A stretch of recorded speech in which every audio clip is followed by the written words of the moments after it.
क्या आपने कर्नाटका में बनने वाली नई एआई सिटी के बारे में सुना है? The greater Bengaluru integrated AI Bidadi township, luxury villas, corporate hubs, international schools और 20,000 करोड़ रुपए का मेगा डेवलपमेंट प्लान। नाम फ्यूचरिस्टिक लगता है ना, लेकिन आपको पता है ये एआई सिटी किस जमीन पर बन रही है, किस कीमत पर बन रही है?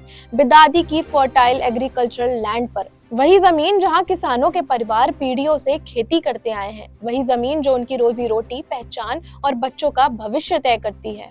अपनी पुश्तैनी जमीन बचाने के लिए बिदादी के किसान पिछले 465 दिनों से प्रोटेस्ट कर रहे हैं, बाइक रैलीज, धरने और पेड़ों से लिपट कर विरोध कर रहे हैं।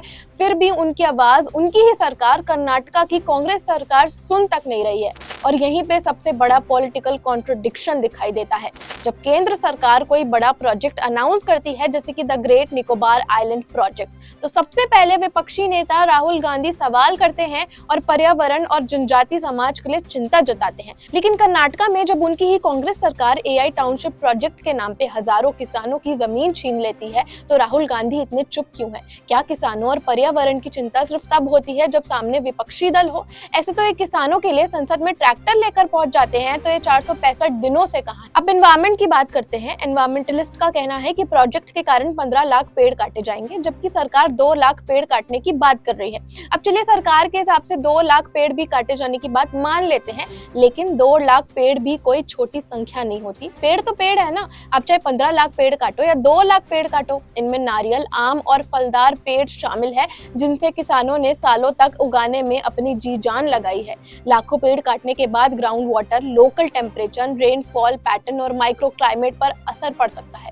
बिदादी के लोग पेड़ों से लिपटकर उन्हें बचाने की कोशिश कर रहे हैं। ये तस्वीरें कर्नाटका के अपीको आंदोलन की याद दिलाती है। लेकिन सवाल सिर्फ नेताओं तक सीमित नहीं है। राकेश टिकैत जैसे नेशनल फार्मर लीडर कहाँ है? सोनम वांगचुक जैसे एनवायरमेंटलिस्ट कहाँ है? क्या साउथ इंडिया के फार्मर्स की आवाज इनके लिए मायने नहीं रखती? क्या फार्मर्स के राइट्स ज्योग्राफी और पॉलिटिकल कन्वीनियंस देकर डिसाइड होते हैं?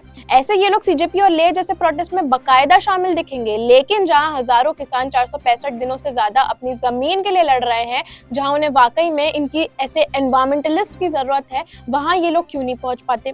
डेवलपमेंट जरूरी है, भारत को एआई इंफ्रास्ट्रक्चर, रिसर्च सेंटर्स और मॉडर्न सिटीज चाहिए, लेकिन डेवलपमेंट का मतलब ये नहीं है कि फर्टाइल फार्मलैंड को कंक्रीट में बदल दिया जाए। एआई सिटी के लिए बैरन या नॉन एग्रीकल्चरल लैंड के ऑप्शंस एक्सप्लोर किए जा सकते हैं, किसानों की इजाजत ली जा सकती है, लेकिन उनकी जमीन को कॉम्पनसेशन का इशू समझना गलत है। किसान के लिए उसकी जमीन सिर्फ कोई मामूली जमीन नहीं होती, वो विरासत, रोजगार, पहचान और आने वाली पीढ़ी का भविष्य होती है। और आखिरी सवाल ये है कि जब खेती के लिए जमीन ही नहीं बचेगी, तो क्या एआई हमारा पेट भरेगा? बिदादी के किसानों की आवाज देश के हर कोने तक पहुंचनी चाहिए। इस वीडियो को ज्यादा से ज्यादा शेयर कीजिए और उन अन्नदाताओं, उन किसानों के साथ खड़े होइए जिनके हाथों में हमारा और पूरे देश का भविष्य टिका है। I stand with Bidadi and I stand with our farmers. जय हिंद, जय भारत।